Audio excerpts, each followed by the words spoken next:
All right, I'm gonna start the recording, and now we are finally into it. Okay, so we're gonna talk about creative resumes today.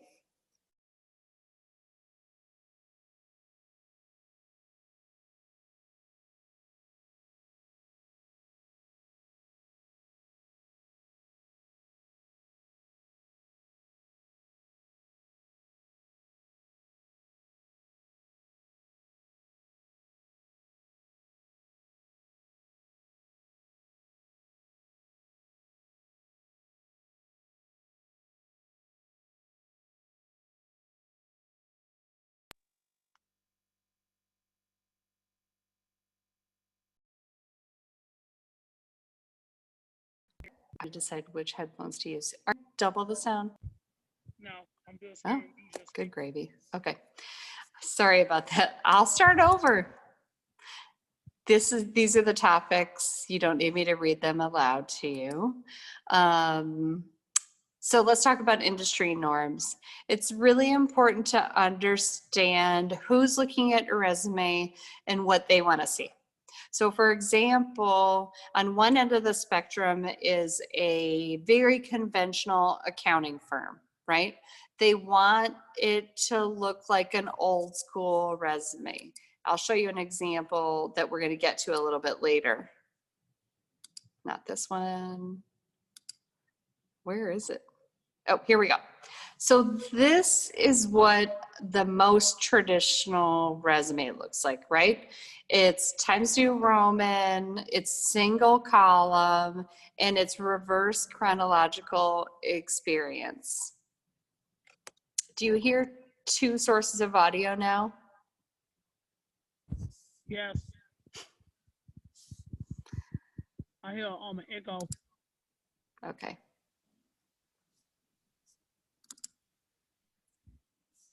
Is that better?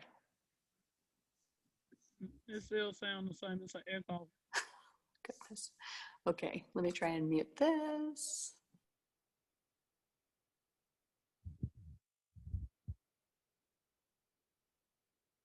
Has anybody else said something? Or I'm just the only person?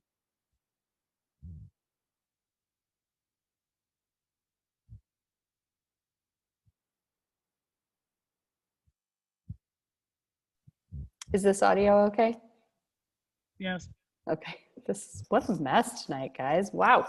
All right, so let's get back to learning your industry. The way you're going to learn your industry and understand what the boundaries and limits are of creative resume design is really by talking to recruiters, getting ideas from looking at other folks' resumes from those industries. In general, middle of the road, designed but conventional is a safe choice. There are very few industries that are so wildly conservative that they only want to see one kind of resume. But as you get further towards the creative end, you do take a bit more of a risk. So we'll get into the middle ground. The reason that I have this as my example for this slide is because it is a profile photo and because it has some skill visualizations that I'll get into why those don't typically work in just a little bit. But getting samples from peers and colleagues is a great idea. So now I want to talk about readability and immediacy. And if you've been to any of my other presentations before, I do talk a lot about the fact that most folks, recruiters spend 6 seconds on average looking at a resume. So when I say readability here, I mean the eye can move around very quickly from parts of this resume and always know where it's at. So if I'm skimming this is really the skimmability test. If I'm skimming this and I'm like, okay, I'm inexperienced, but I really need to know their education, it is very clear on this sample where to go for what. I don't have to read deeply to get any information. Now, I am not saying that this is the best example for everyone. I'm just using this as an illustration of how wildly readable this is. Mostly because that's something to pay attention to. They do a good job of moving the eye around very quickly. The profile is the only part of this resume that is actually a little bit harder to get into. Like they used a complete sentence. I typically will use a fragment for a summary rather than like a bio in a profile. But what's really great is that if they are thinking very carefully in this resume about how to get someone through the most relevant information quickly. Even their choice to make their job title bold and above the employer tells me that the job title is going to give the reader more knowledge than the actual employer, which is true most of the time. But it's also clear enough, I can skim employer name. Like if you're going through this, I can skim first really quickly through title and then through employer name. I also want to talk about information architecture, which is basically how are we organizing information and how are we telling the reader where they're going to be. That's basically how we introduce skimmability. Now, this resume feels at first like, oh, it's super immediate, right? I know where education is. It's where all the books are. Or I know where skills are. It's where this graph is. But what happens is this becomes wildly overwhelming visually. And there isn't really an architecture of where I should go first. Like I don't actually know, and I don't feel comfortable moving from education to experience. I feel like there's so much design here that I don't want to keep moving.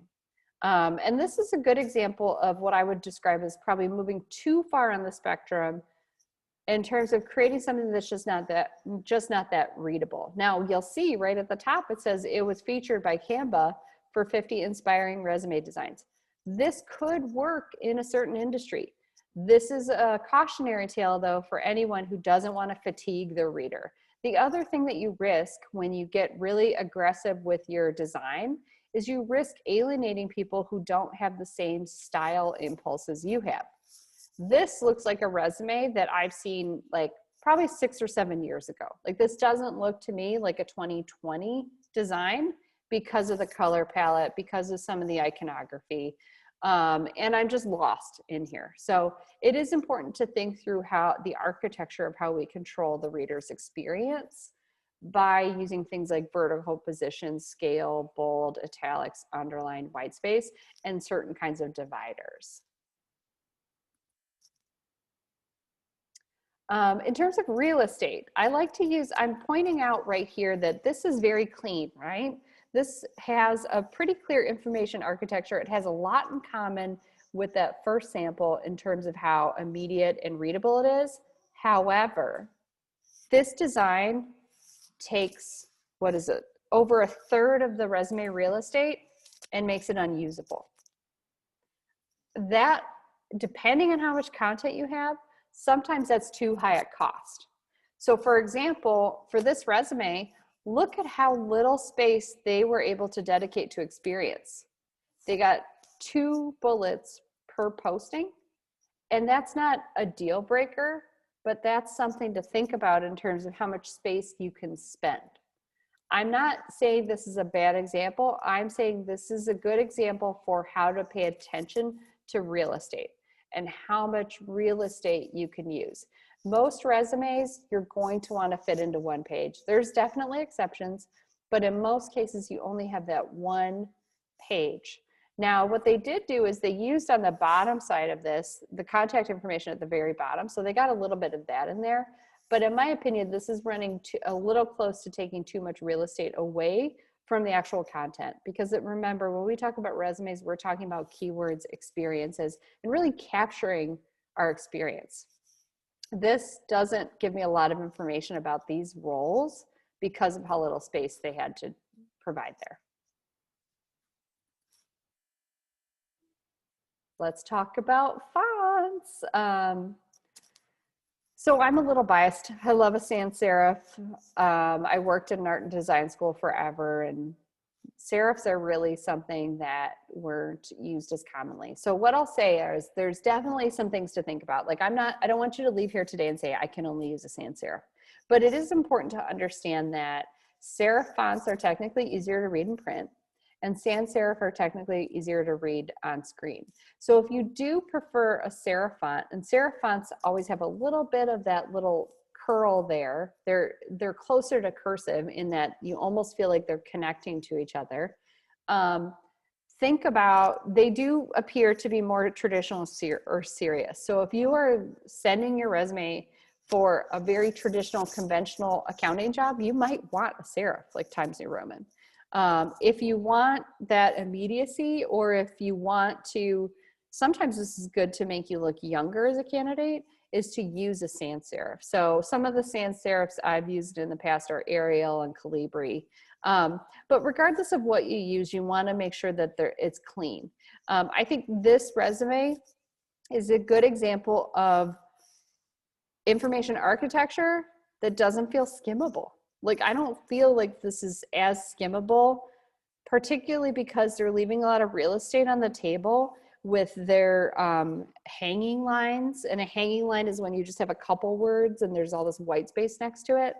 But this resume does look like the resume of someone who's older because they're using a serif. So just something to think about. I definitely think in terms of font size, stay as close to 11 as possible. Do not go under unless you have to. And if you have to, make sure you have a little bit of white space around. Like, only accomplishment statements can be smaller than 11. Now your name, some of the things you're highlighting can be larger than 11, but in general, if you choose to make the cutest resume ever, so let's say, for example, this one, I looked at this, these are 8-point font, these accomplishment statements. You're not going to be able to read that. No one's going to be able to read that at that distance, and you're going to drive people crazy. So if you can stay close to 11, your life is going to be a lot easier, and so will the person who's reading this on the screen. Okay, so some trends to avoid here. Definitely the profile photo. Like I said before the presentation started, it is very common in other parts of the world to have a resume photo. It is definitely less common in the United States.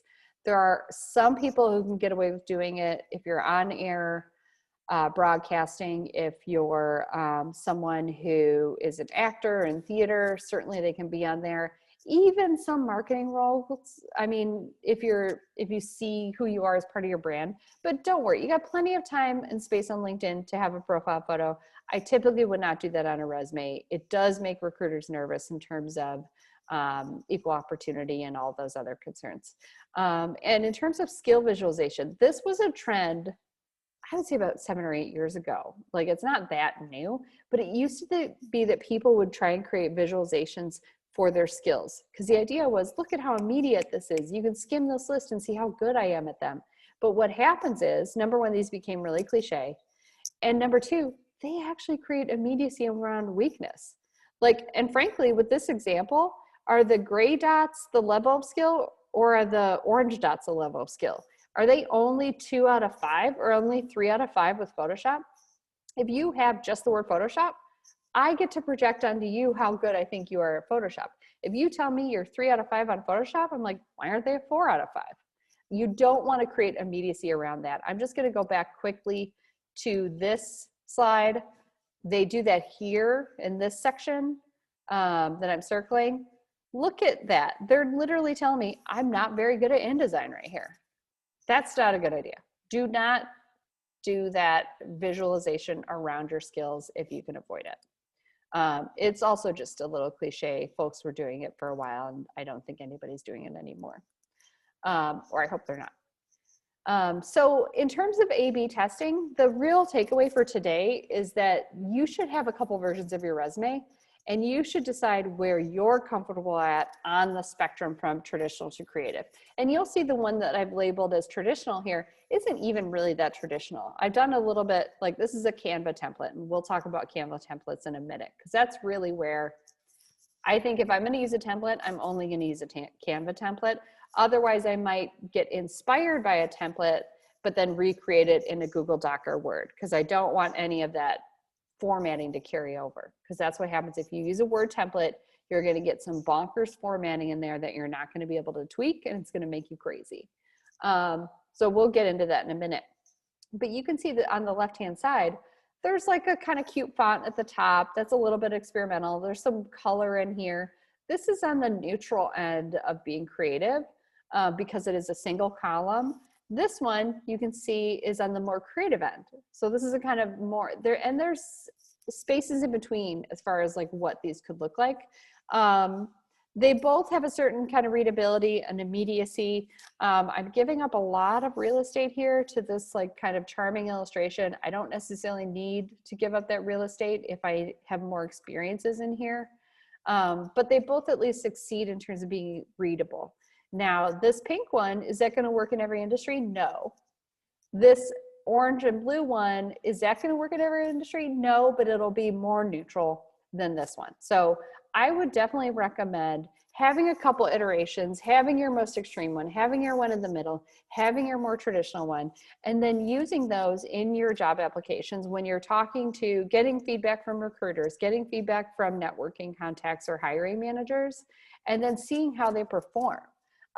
That doesn't mean if you're more comfortable with something in the middle of the road or on the more conservative end, then do those. You don't have to A/B test the most creative portion of this, but that is a way to get a sense of what works in your industry. And that speaks to the fact that not everyone has the same taste, not everyone has the same style. So it's worthwhile kind of seeing what fits you authentically and what also sustains immediacy and readability, and even readability by applicant tracking systems. That's another part of this that we have to keep in mind, is that an applicant tracking system has to be able to find the word.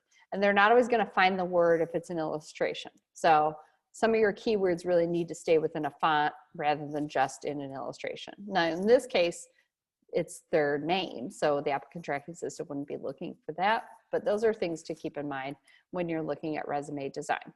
I'm going to quickly pop out of full screen. Let's hope I don't get kicked out. Okay. These slides are really just promoting what the Career Center can do for you and some upcoming stuff. The ones I want to point out, the Job Search Marathon is coming up on December 3rd. That is an interactive experience where we're literally going to be doing job search activities. And then I do the job and internship search on December 9th. Let me quickly get into Canva templates. Okay. So I'm going to go into my front page of Canva and I am going to create a design. And I will start with a resume. What you will quickly find when you do this is you will see on the left-hand side, this is where all the templates will appear here. You will see that Canva has a lot of options, and they tend to be on the more extreme creative ends. Mostly because a lot of designers use Canva, and also because they are, the ones with photos are really popular in other countries. So you can see there's professional resumes, modern resumes. Some of these templates break the rules that I've just talked about in terms of profile photo and in terms of skill visualization. And then like ones like this. So if I pop this over and I'm like, you know what, I like the look of this. I like the fonts. These are cute. I can customize in Canva without a lot of labor, right? I'm just clicking around and moving stuff really easily. It doesn't hold on to any of that old information and make it hard for me to move stuff. There's a world where 2 columns work. There's a world where 1 column works. This name could be made bigger. Like I could literally just go in here and make this 42, fill up more of the space, maybe take it across the top. I get to drag and drop. And this is why I like Canva as a templating tool, is that you actually do get to move things however you want to move them, change the font, change the color. You have a lot more control in this template than you would in a Microsoft Word template. Microsoft Word templates hold on to a lot more information about spacing and formatting, and it gets harder and harder and harder to edit. But one cautionary thing about a lot of Canva templates, look at the size of this font, 8.5. I'm sorry, but that is too big. The smallest that I would find acceptable would be 10. I'd rather see if I can make this work with 11. So that's one negative part of Canva templates, is they have a lot of tiny, tiny fonts. So this one's another good example. So I just loaded this one. Look at this. This is 7.5, way too small. And that's why this works, right? Because they made the font way too small. It's going to work a lot better if I can go around, take some of this, move some of the name up here, make this a little bigger. Let's see if I can do that. Oh, it's going to beach ball on me. And then actually get my font to the size it needs to be. which is 11. One thing that happens in these templates a lot too, there's a lot of grouped sections that they group. So I have to go in and ungroup them so I can change the font size for all of this. But any of the templates that you can take the photos out, you can do a lot with them. You can just drag and move sections around. They have some really good ones and some really adaptable ones. So I'll include a couple of these in the follow-up email, that the names of them. So for example, this one is named, what is it named? Oh, Rosa Maria Aguado. Nope, that's the name of the original one I opened. Sorry, I'm gonna have to open all of these independently to write the name. This one must be called Jonathan Patterson. It's in the minimalist resumes. I actually think their minimalist resumes are great for middle of the road creative resumes.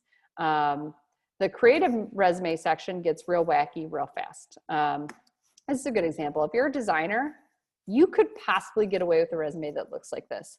If you're not, your recruiter's gonna be like, wait, what? What's that? This is a little far on the spectrum. So it depends on the profession. It depends on who's looking at your resume. You don't want to distract the reader. To me, this color choice is way too distracting. It looks a lot cleaner if I take that out. But there's a lot of great templates on here that'll give you ideas about fonts. Just beware of over-designed. So for example, this, why? Like, I don't know what you get from having this wacky border here, except that it's distracting.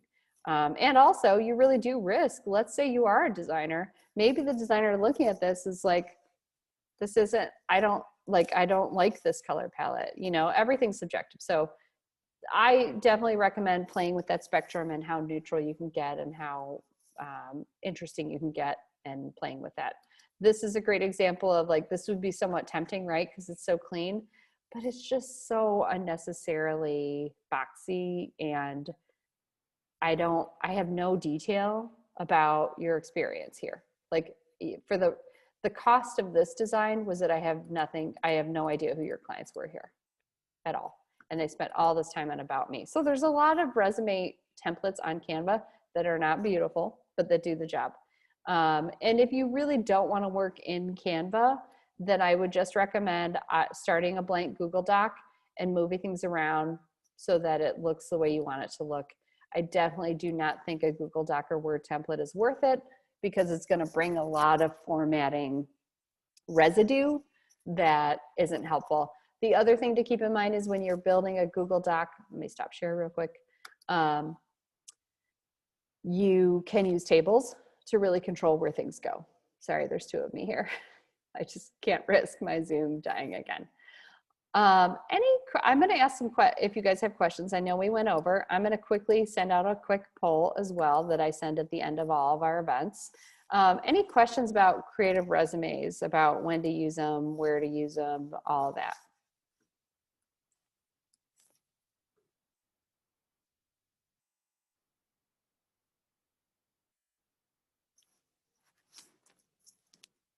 None. Hopefully the slide deck will inspire you a little bit to play with what things could look like. The benefit of really thinking creatively about designing your resume is that you can increase readability from a more conventional resume format. If you're already using like a Microsoft Word template, they're not always the most readable. They're also not always the most interesting. In higher ed, very explicitly, I can tell you that I've gotten a couple creative resumes, and they've been on the neutral end, and I have enjoyed I get a sense of that